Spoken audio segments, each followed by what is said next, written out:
Hello, good afternoon, FIBCom students. Good afternoon, ma'am. Let's start. Our first unit is over. So let's start unit number 2, chapter number 3, environmental problems associated with agriculture. ये आपको syllabus दिख रहा है, screen दिख रही है? Yes, ma'am. Okay, let's start. Let's start. Introduction. Agriculture is the most important human activity. It includes not only the cultivation of the crops but also the domestication of animals. Agricultural land is world's most basic resources and from it we get our food, clothes and shelter too. Even today, it is known when agriculture actually originated. Primitive man was a food gatherer, eating whatever fruits, leaves, roots and he could obtain. As time passed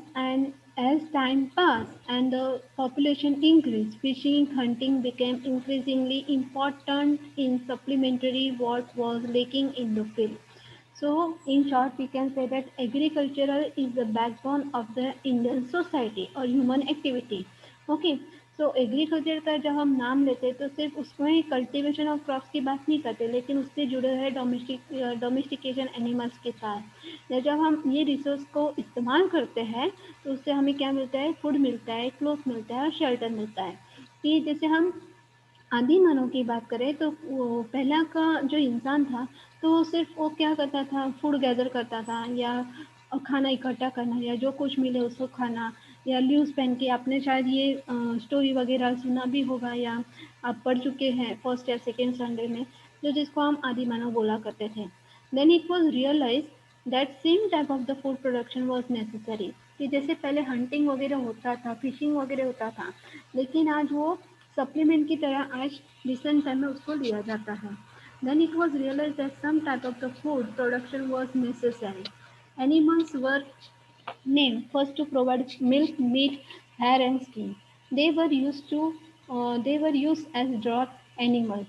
Seeds were sown carefully and tended and harvested.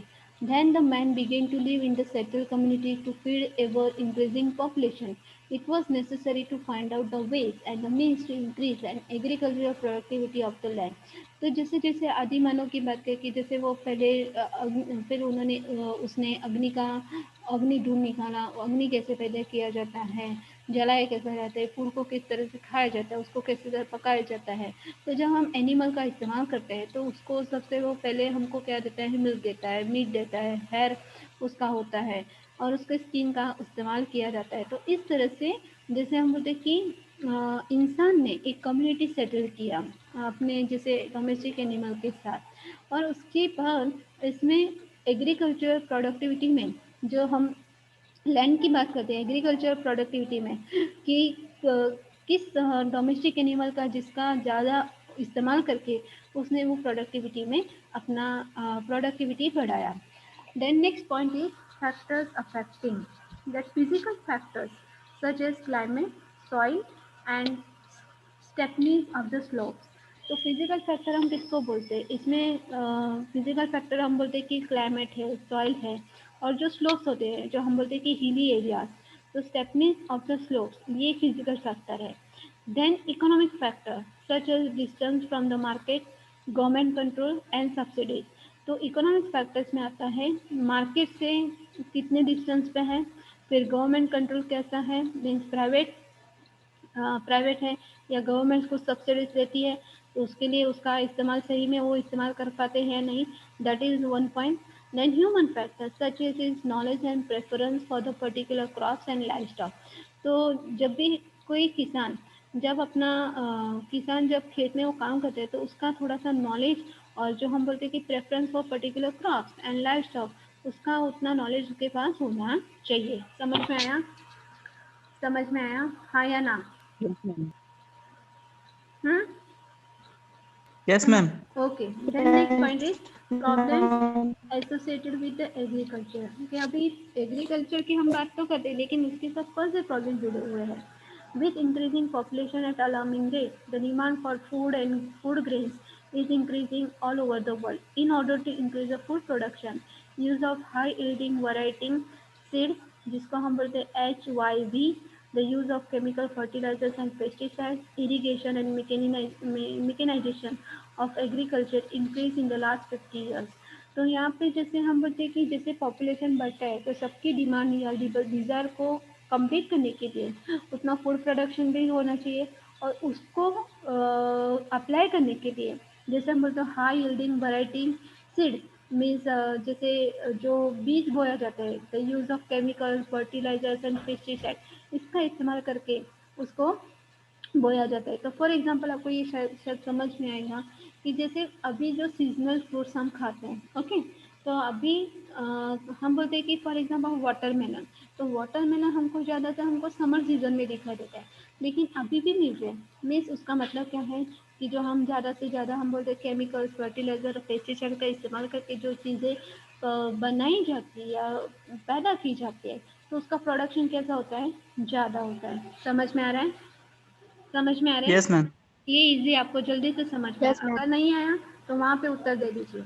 However, during the last 25 years, because of the over-cultivation, over-grazing, deforestation, use of chemical fertilizers, pesticides, over-irrigation, day by day, the land started becoming infertile, and loss of productivity and land degradation and desertification are some of the major problems the world is facing today. तो जब हम agriculture की बात करते हैं तो ये first semester में भी हम पढ़ चुके हैं कि जितना ज़्यादा केमिकल का इस्तेमाल होगा, पेस्टिसाइड का इस्तेमाल होगा, इरिगेशन सिस्टम का इस्तेमाल होगा, तो क्या होता है कि loss means loss of productivity, इतना हम बोलते हैं कि फसल इतनी अच्छी नहीं हो सकती, फिर उसका होता है कि लैंड डिग्रेडेशन हो जाता है और डेजर्टिफिकेशन बढ़ जाता है। कि जैसे फॉर एग्जांपल हम जैसे बोलते हैं डिफॉरेस्टेशन, जैसे ज़्यादा से ज़्यादा पेड़ काटते हैं, ये मैंने आपको सब कुछ फर्स्ट सेमेस्टर में एक्सप्लेन किया था बहुत अच्छी तरीके से। तो ये सब रीज़न एक साथ मिलके फिर काम करते हैं कि क्या ज़्यादा इस्तेमाल करना है या कौन सी ज़्यादा चीज़ें इस्तेमाल नहीं करना चाहिए। तो फॉर एग्जांपल जैसे भी हम कोई भी फ्रूट्स लाते हैं या सब्जी लाते हैं, तो उसको हम पहले नमक के पानी में डालते हैं, नमक वाले पानी में डालते हैं। आपके घर में डालते हैं कि नहीं डालते? डालते हैं ना? Yes, ma'am. हां, क्यों? Yes, त्याला ma'am. आपण मराठीत म्हणतो त्याला वरती बुरशी वगैरे लागलेली असते किंवा उसको हम बोलते हैं कि एक व्हाइट लेयर रेडी होता है जो उस पे पेस्टिसाइड डाला जाता है, पेस्टिसाइड का इस्तेमाल किया जाता है, तो वो हमारे ह्यूमन बॉडी के लिए अच्छा नहीं है, तो उसकी वजह से उसको हम पानी से अच्छे से धोते हैं, उसके बाद हम इस्तेमाल करते हैं। The next point is loss of productivity. The causes of decline in agricultural productivity. With the explosion in the human population and agricultural land has gradually been converted into the residential and industrial area. That need of production of more and more food force people to go for commercial and extensive agriculture. This practice caused serious depletion of the nutrients causing loss in the agricultural productivity. तो कैसा होता है कि जितना human population बढ़ेगा कि for example एक इंसान को खाना फॉर एग्जांपल एक इंसान को लगने वाला खाना और जब घर में 10 जन रहते हैं तो वो खाना कैसे जाएगा, ज़्यादा जाएगा ना, 10 इंसान वहाँ पे ज़्यादा रह रहे तो उसको हिसाब से अपने घर में उसको 10 इंसान का खाना स्टोर करना पड़ेगा, तो उसकी वजह से क्या होता है इंडस्ट्रियल एरिया भी बढ़ रहे हैं और रेसिडेंशियल एरिया भी बढ़ रहे हैं कि जैसे जैसे फॉर एग्जांपल जितना ह्यूमन पॉपुलेशन बढ़ेगा उसका ज़्यादा से ज़्यादा इम्पैक्ट कहाँ पे दिखाई देगा, फूड प्रोडक्शन पे दिखाई देगा, और जिसकी वजह से कॉमर्शियल सब पैसा लगाने में या पैसे कमाने में लगे हैं, और उसका बोलते हैं एक्सटेंसिव एग्रीकल्चर कि जो चीज़ें फॉर एग्जांपल हमको जिस दाम पे मिलनी चाहिए वो डबल दाम करके हमको बेचा जाता है। समझ में आ रहा है? समझ में आ रहा है? Yes, ma'am. ओके। दूसरा है कि जो for Yes, ma'am. Example this practice is cause की कॉमर्शियलाइजेशन की वजह से और एक्सटेंसिव एग्रीकल्चर की वजह से क्या होता है कि डिप्लेक्शन ऑफ न्यूट्रिएंट्स कि जैसे फॉर एग्जांपल जो न्यूट्रिएंट्स हमको फूड प्रोडक्टिविटी में मिलनी चाहिए, एग्रीकल्चर प्रोडक्टिविटी में मिलनी चाहिए, उतना हमको फूड प्रोडक्ट की फूड प्रोडक्टिविटी इतना अच्छा नहीं मिलता है। कि फॉर एग्जांपल जब आप अपने दादा दादी या हम बोलते हैं कि नाना नानी को देखें या उनके उनकी हम बोलते हैं कि शायद तो आपने नहीं देखा हो, लेकिन उनके हम बोलते हैं कि पेरेंट्स को देखा हो, तो उनमें जो जो काम करने का जोश है, मीन्स वो कभी कभी बोला भी जाता है ना कि हमने हमने देसी घी खाया है। मीन्स आजकल जो हम खाते हैं वो सब कुछ मिक्सअप आता है, जिसकी वजह से हम बोलते हैं कि जो ओरिजिनलिटी फूड की है वो हमारे थाली तक नहीं पहुँचती। समझ में आया? समझ में आ रहे हैं? वो Yes, हम ma'am. तक नहीं पहुंचता है, तो इसकी वजह से हमको वो न्यूट्रिएंट्स नहीं मिलते हैं। Then next point is agricultural production was to be boosted up by the application of synthetic chemical fertilizers. Crops were protected from the pest and disease by the application of pesticides and fungicides. तो agricultural production को भी ज़्यादा से ज़्यादा synthetic chemicals का इस्तेमाल किया जाता है, क्योंकि जैसे हम बोलते हैं कि जैसे क्रॉप लगाया जाता है, जो फसल लगाई जाती है, तो उसको वो डिजीज से बचाने के लिए, या उसको हम कीड़े ना लग जाए, उसको उससे बचाने के लिए ज़्यादा से ज़्यादा पेस्टिसाइड्स का इस्तेमाल किया जाता है। And all this synthetic chemicals cause the permanent losses in the further productivity of the agriculture by causing of degradation of the land. कि जैसे इस्तेमाल ज़्यादा होगा सिंथेटिक केमिकल्स का, उसकी वजह से क्या होगा, डिग्रेडेशन ऑफ लैंड वहाँ पे आपको ज़्यादा दिखाई देगा, और जो हो एग्रीकल्चर जो प्रोडक्टिविटी है या ओरिजिनलिटी जो फूड की है वो कहाँ पे आपको लॉस हुए दिखाई देगी। Then vast area of the productive land are destroyed by the heavy mining and Kwaring.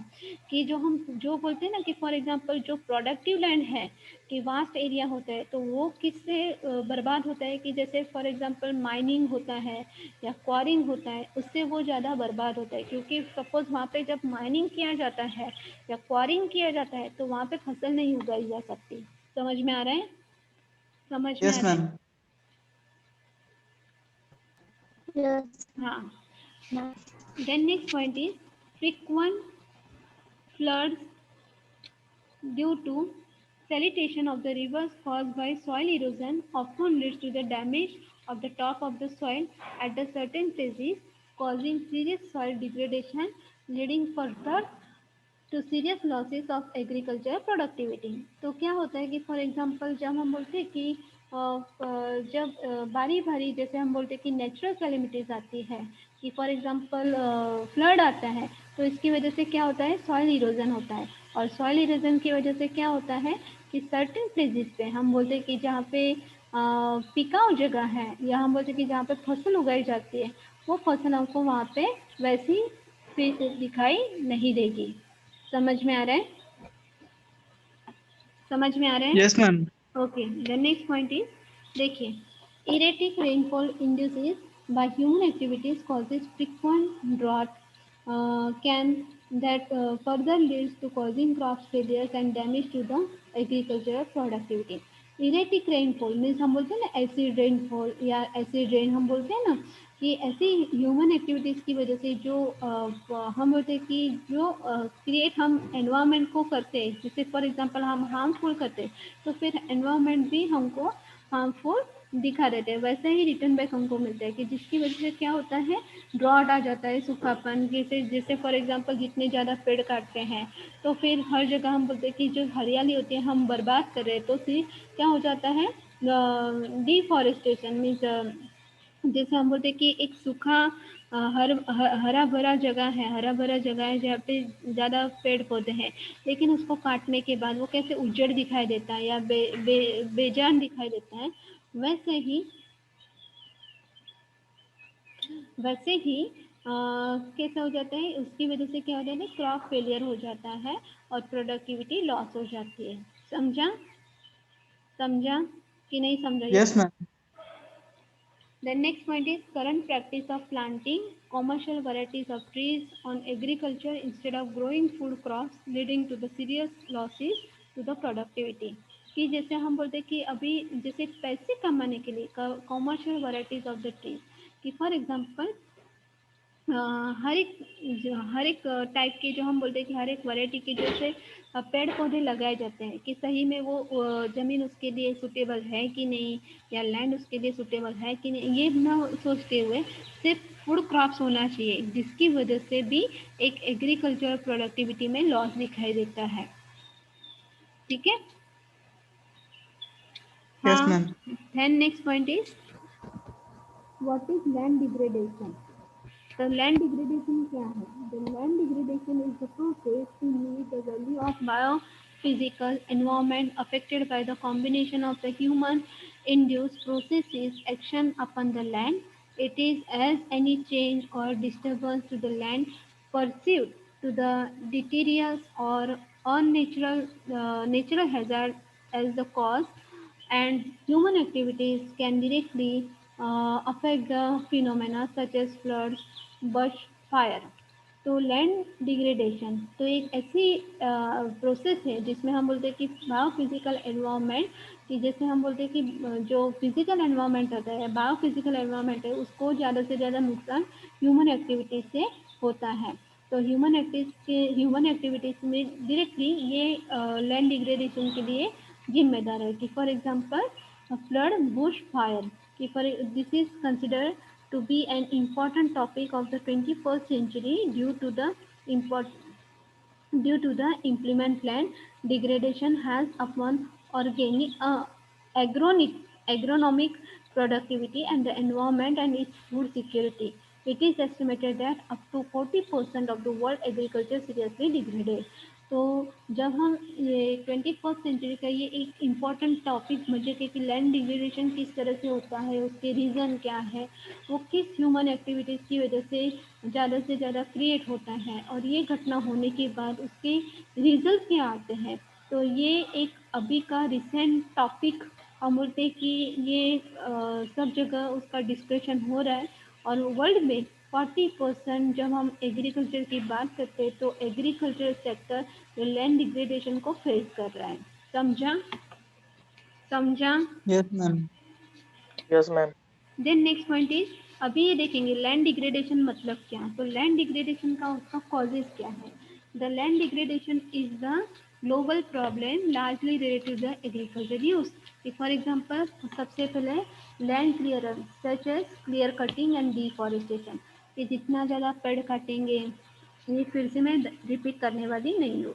Then depletion of the soil nutrients through the poor farming practices, कि अगर वो फार्मिंग प्लेस है लेकिन उसका नॉलेज, फॉर एग्जांपल जो किसान है वो अपने खेत में हम बोलते हैं कि फसल उगा रहे हैं, लेकिन उसकी जो हम बोलते हैं कि अगर उसके पास ठीक सा नॉलेज नहीं है या उसके पास तकनीक नहीं है, तो वो जो सॉइल न्यूट्रिएंट्स होता है वो क्या हो जाता है, कम हो जाता है। जैसे हमने भी बोला ना कि commercial, for the commercial purpose the variety of trees are available. समझ में आ रहा है? समझ में आ रहा है कि फॉर एग्जांपल सिर्फ पैसा Yes, ma'am. कमाने के लिए जो हर तरीके के पौधे या पेड़ लगाए जाते, पर किस जमीन में कौन सा पौधा किस जगह सूट होता है ये हमको पता होना चाहिए। इसका नॉलेज हर किसान के पास होना चाहिए, तो भी वो आगे बढ़ सकता है। अदरवाइज क्या होगा, उसका पैसा भी डूबेगा, अगर फसल हुई तो ठीक, नहीं हुआ तो वो फिर क्या हो जाएगा, कर्ज ज़्यादा हो जाएगा। Then next point is livestock including overgrazing and overdrafting. तो जैसे हम बोलते हैं कि जो पशु वगैरह होते हैं या प्राणी वगैरह होते हैं, तो वो ज़्यादा जब हम बोलते हैं कि घास चरने वगैरह जाते हैं, तो उसकी वजह से भी क्या हो जाता है, लैंड डिग्रेडेशन हो जाता है। Then inappropriate irrigation and overdrafting, कि इरीगेशन सिस्टम जो हम बोलते हैं सिंचन पद्धति ठीक ना हो तो भी लैंड डिग्रेडेशन हो जाता है। Then next point is urban sprawl and commercial development, कि सिर्फ अर्बन हम बोलते हैं कि अर्बनाइजेशन को सेटल करने के लिए या हम बोलते हैं कि कॉमर्शियल डेवलपमेंट करने के लिए भी लैंड डिग्रेडेशन का इस्तेमाल, लैंड डिग्रेडेशन हो जाता है। कि फॉर एग्जांपल अच्छी जगह है तो फॉर एग्जांपल वो जगह कि शायद ज़्यादा से ज़्यादा माइनिंग के लिए, या हम बोलते हैं कि फिर माइनिंग के लिए या कंस्ट्रक्शन के लिए जब इस्तेमाल की जाती है, तो वहाँ पे फसल हो सकती है क्या, वहाँ पे फसल हो सकती है, No, ma'am. नहीं. नहीं हो सकती। Then next point is forming of the stones and sand and minerals, कि जहाँ स्टोन्स का इस्तेमाल किया जाता है, सैंड और मिनरल्स का इस्तेमाल किया जाता है जिस जगह का, वहाँ पे भी फसल नहीं उगाई जा सकती। Then exposure of naked soil after harvesting by heavy equipment, कि फॉर एग्जांपल जब भी फसल उगाई जाती है, जब उसमें पेस्टिसाइड और फर्टिलाइजर इस्तेमाल किया जाता है, जैसे जैसे हैवी इक्विपमेंट इस्तेमाल किए जाते हैं, तो उसकी वजह से जो हम बोलते हैं कि सॉइल या मिट्टी की क्या हालत होती है, तो उसके जब उसके हम बोलते हैं कि टेस्ट किए जाते हैं, तभी उनको पता चलता है कि अभी ये ज़मीन में फिर से फसल लगा सकते हैं या नहीं लगा सकते हैं। समझा? समझा या नहीं समझा? हाँ या ना? Yes, Yes, ma'am. Okay. Then next point is monoculture. Monoculture de-establishing the local ecosystem. कि मोनोकल्चर है, फिर मोनोकल्चर की वजह से भी जो लोकल इकोसिस्टम है उसको नुकसान पहुंचता है। Then dumping of the non biodegradable trash such as plastic, कि जैसे हमने अभी फर्स्ट चैप्टर में ई वेस्ट मैनेजमेंट पढ़ा, तो इसकी वजह से भी कि डंपिंग जब ओपन प्लेस में डंपिंग किया जाता है, डंप यार्ड बनाया जाता है, तो उसकी वजह से वो भी जमीन फसल के लिए ठीक नहीं हो सकती। अभी समझा? समझा? Do you get it all of Yes, you? ma'am. Yes, ma'am. Okay. yes, ma'am. अगर आपको समझ में नहीं आ रहा Yes, है ma'am. तो आप वहीं पे बता देंगे। Okay. Then next point is effects of land degradation. तो पॉपुलेशन प्रेशर सबसे पहला point, population pressure also operate through the other mechanism in proper agro practices, for instance occur only under constraints such as saturation of under population pressure which lead to the settlers to cultivate too shallow or uh, too shallow or too use to how to use the plow or fallow land before it recover its fertility and attempt to obtain crops by irrigating unsuitable soils। तो जैसे हमने बोला कि population pressure बढ़ रहा है, population pressure बढ़ रहा है मीन्स जितना इंसान हम बोलते हैं कि जैसे पॉपुलेशन बढ़ेगा वैसे डिमांड कैसा होगा, डिमांड कैसा होगा, बढ़ेगा या कम होगा? बढ़ेगा। बढ़ेगा। तो सबको फूड अप्लाई करने के लिए, फूड सप्लाई करने के लिए फिर क्या करना पड़ता है, क्या करना पड़ता है कि मैकेनिज्म का इस्तेमाल करना पड़ता है ना, फर्टिलाइजर्स का इस्तेमाल करना। फॉर एग्जांपल एक गांव में पहले 50 आदमी रहते थे, लेकिन अभी गांव में 500 आदमी रहते हैं। तो उनको फूड सप्लाई करने के लिए जो पेस्टिसाइड्स का इस्तेमाल किया जाता है, फर्टिलाइजर्स का इस्तेमाल किया जाता है, फिर इरिगेशन सिस्टम का जो इस्तेमाल किया जाता है कि कल्टीवेट किस तरह से करना है, तो वो किसान पे क्या होता है, प्रेशर बनाए रखता है, जिसकी वजह से उसको फॉर एग्जांपल जो बीज उस ज़मीन में नहीं बोया जाता, बोना नहीं चाहता, फिर भी उसमें ज़मीन में लगाने के बाद कि वो सूटेबल है कि नहीं, जैसे मैंने अभी बोला, तो उसकी वजह से जो क्रॉप होता है वो फेलियर हो जाता है। समझा? समझा? हाँ Yes, या ना? ma'am. Yes, ma'am. हाँ, आगे बात करते हैं। Then severe land degradation affects the significant portion of Earth's area, decreasing the wealth and economic development of the nation. As the land uh, as the land resources base become less productive, food security is compromised, and the competition for uh, dwelling resources increase. The seeds of the famine are shown। कि जैसे हम बोलते कि अर्थ का हम जो particular important part है या पोर्शन है, तो वो किस तरह से डैमेज हो रहा है कि जैसे ज़्यादा से ज़्यादा वेल्थ और इकोनॉमिक डेवलपमेंट हो रहा है। कि फॉर एग्जांपल जिसमें मैंने अभी आपको बताया कि जैसे फसल की ज़मीन है लेकिन वहाँ पे कंस्ट्रक्शन वर्क चल रहा है, या हम बोलते हैं कि वहाँ पे माइनिंग चल रहा है, क्वारिंग चल रहा है, तो जिसकी वजह से क्या हो जाता है, लैंड डिग्रेडेशन हो जाता है। और जो हम बोलते हैं कि जो लैंड रिसोर्सेस है तो वो लेस प्रोडक्टिव हो जाते हैं, तो फूड फूड सिक्योरिटी कैसी हो जाती है, वहाँ पे हमको क्या करना पड़ता है, कॉम्प्रोमाइज़ करना पड़ता है कि जैसा है वैसा चलाया जाए। और competition for resources increasing and the seeds of famine are sown। कि इसमें क्या हो जाता है कि कंपटीशन बढ़ती जाती है, मार्केट में अपने आप को बचाए रखना है, रिटेलर के तौर पे, होलसेलर के तौर पे, मर्चेंट के तौर पे। जो हम राशन का दुकान यहाँ पे लेने जाते तो आपको शायद ये पता होगा कि जब हम राशन की दुकान में चीज़ें लेने जाते हैं तो हर एक ग्राम के अलग अलग प्राइस के अलग अलग चीज़ें हमको मिलती है, मिलती है कि नहीं मिलती है, मिलती है कि नहीं मिलती है? Yes, ma'am. मिलती है। हाँ, पर जब हम उनको सवाल पूछते हैं कि इतना इसका दाम क्यों है, तो उनका जो आंसर होता है वो कैसा होता है, ये हाई क्वालिटी वाला है और ये थोड़ा सा लो क्वालिटी वाला है। समझ में आ रहे हैं?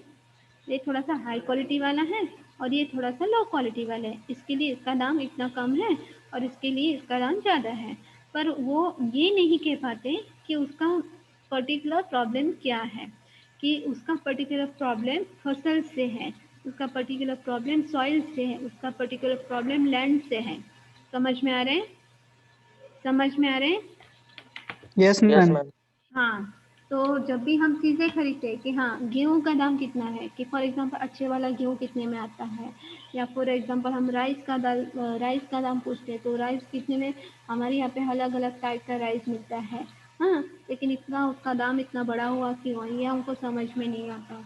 और ज़्यादातर आप अभी का जो जब देखेंगे ना, जब आप सीड्स या व्हीट हो, राइस हो या सीरियल्स हो, जब दाल हम बनाते हैं वो ज़्यादा पॉलिश किया हुआ आता है।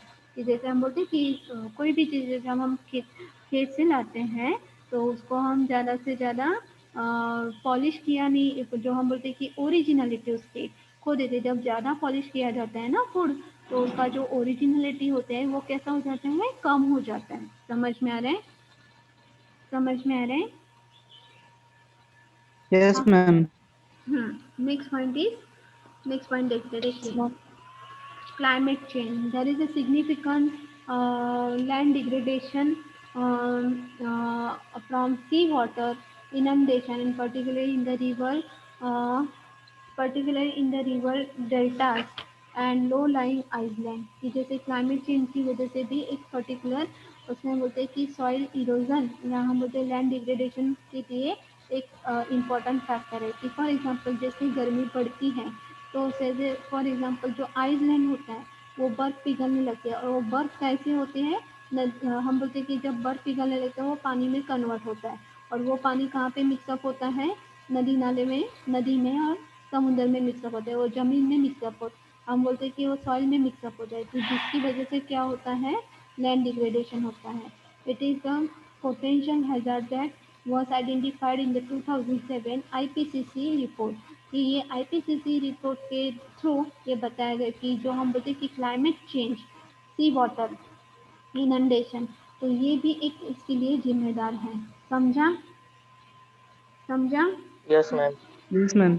ओके। देन आगे देखते हैं डेजर्टिफिकेशन। डेजर्टिफिकेशन मतलब क्या?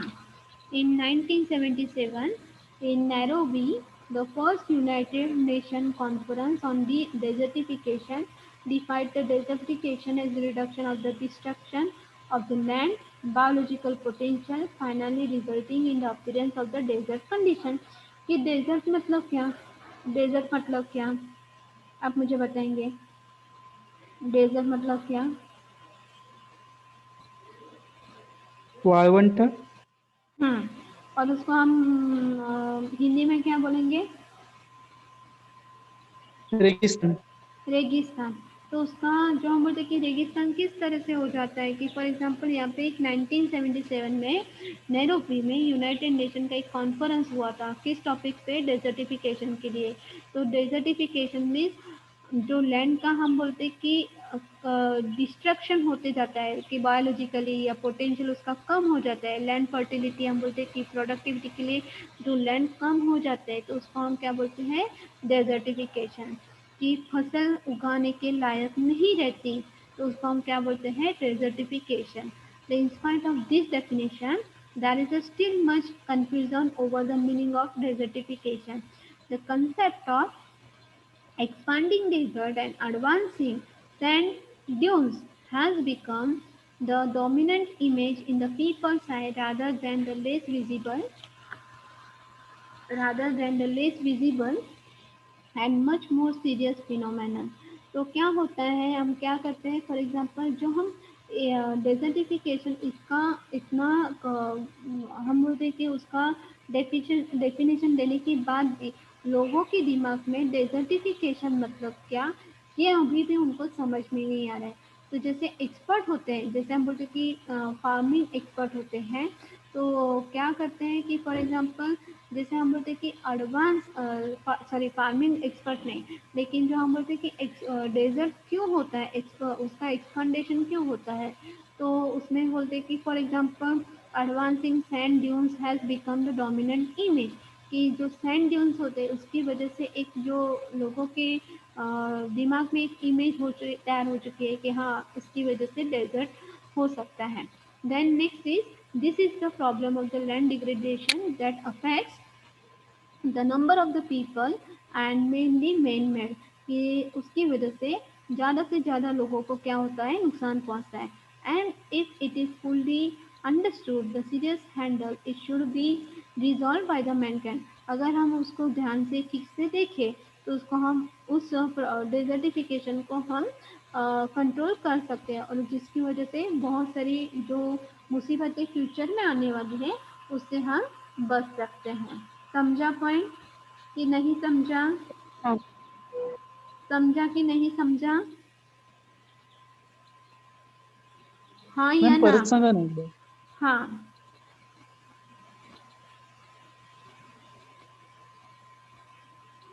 ओके। सबसे पहले ये जो वर्ड है sand, sand dunes, sand dunes मतलब क्या, सैंड मीन्स क्या, सैंड मीन्स क्या, वाळू वाळू म्हणतो किंवा बरोबर. माती. ओके, किंवा आपण माती म्हणतो, तर त्याला आपण सँड ड्यून्स, तर सँड ड्यून्सचा अर्थ लिहा पहिले आधी. Sand dunes, sand dunes, a hill or ridge, hill or ridge, ridge,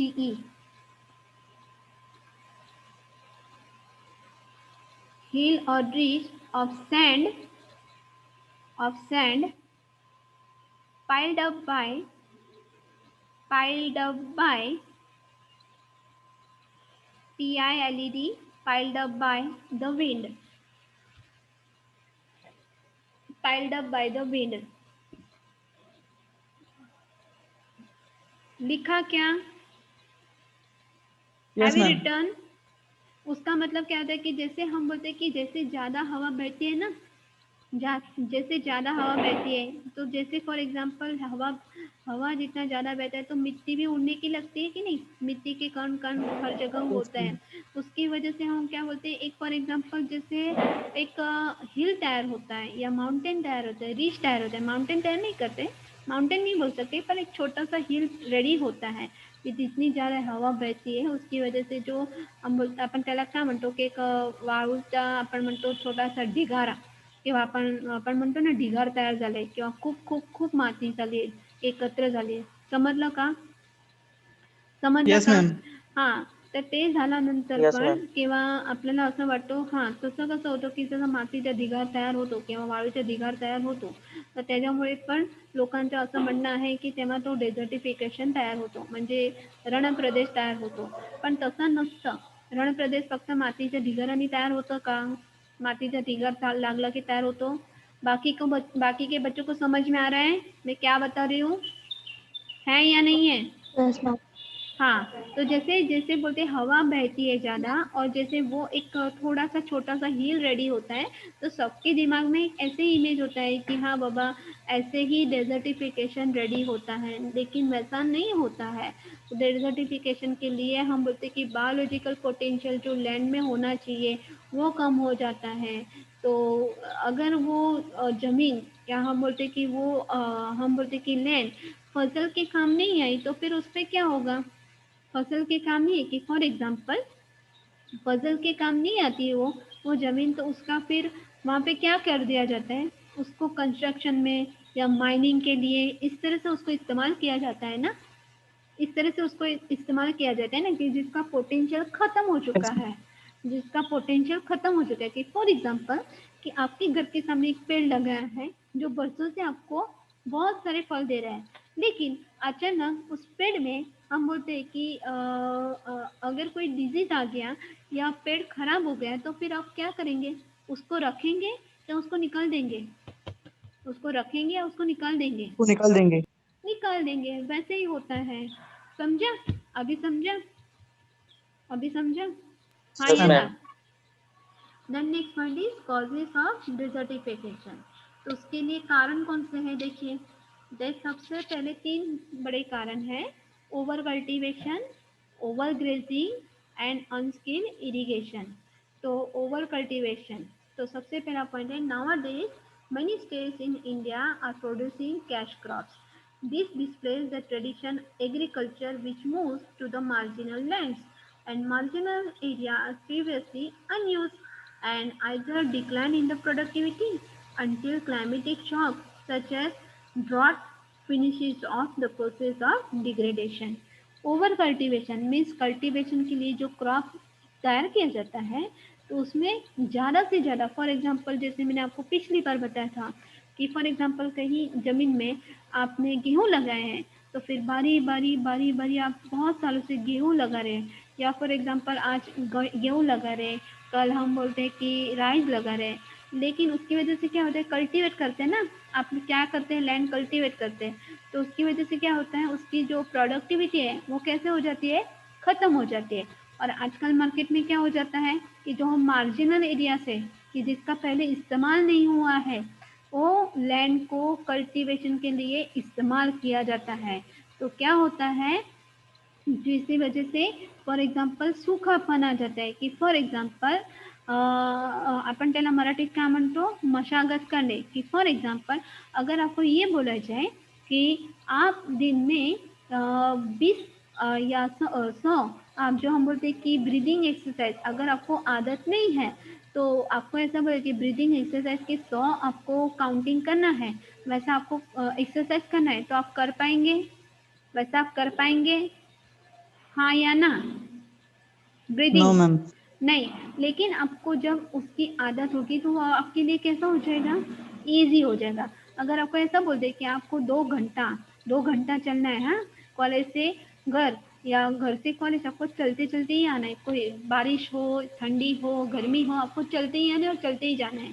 तो फिर अगर आपको चलने की आदत है तो आपको इतना हैवी नहीं होगा, लेकिन आपको ऐसा बता दिए कि नहीं बाबा आपको चल के ही जाना है, तो फिर आपको चलने की जरा भी आदत नहीं, तो फिर क्या हो जाएगा, आपके लिए ओवरलोड हो जाएगा ना, ओवरलोड हो जाएगा ना। Yes, ma'am. वैसे ही यस मैम। लैंड का होता है, अगर वहाँ पे जो हम बोलते हैं मार्जिनल लैंड है, मार्जिनल एरिया है जिसका कभी इस्तेमाल नहीं किया गया, अगर उस पर फसल बनाई जाए तो वो क्रॉप क्या हो जाएगा, फेल हो जाएगा। अभी समझा, समझा? Yes, ma'am. Okay. Yes, ma'am. और यस मैम। दूसरी बात, अभी जितने बच्चे हैं कि जब मैं आपको ये शीट भेजती हूँ आपको, तो मुझे ऐसे बहुत सारे बच्चे दिखाई देते हैं कि जो आगे की शीट पे भी ढूंढते रहते हैं कि अगर मैडम ने ब्लॉक नहीं किया तो मैं अपनी अटेंडेंस लगा दूँ। एक बात याद रखें, अगर आपने गलती से भी कहीं पे भी अटेंडेंस लगाई, जितना आपको दिया है, जितना कॉलम ब्लैंक है उसमें ही आपको अटेंडेंस लगानी है। आपने लगाई फॉल्टी या हम बोलते फेक आपने ये लगाई अटेंडेंस, तो वो आपके लिए बिल्कुल भी अच्छा नहीं होगा। जैसे मैं आपको मैसेज भेजा है, समझा ना? अटेंडेंस को लेके आपको बहुत ही अवेयर किया गया है, so you should have to take care of it. Get it or not? Get it or not? Yes, ma'am. आपको अटेंडेंस, फेक अटेंडेंस नहीं लगानी है, फेक अटेंडेंस जरा भी नहीं लगानी है। कि सपोज आज मैंने आपको जो आपको रिकॉर्डिंग भेजा था, आपने वहाँ की अटेंडेंस लगाई, ठीक बात है, लेकिन अगर फेक अटेंडेंस लगाई तो फिर आपके लिए भी अच्छा नहीं होगा और दूसरों के लिए भी अच्छा नहीं होगा। ठीक है, get it Yes, ma'am. Clear? Okay, we shall stop here.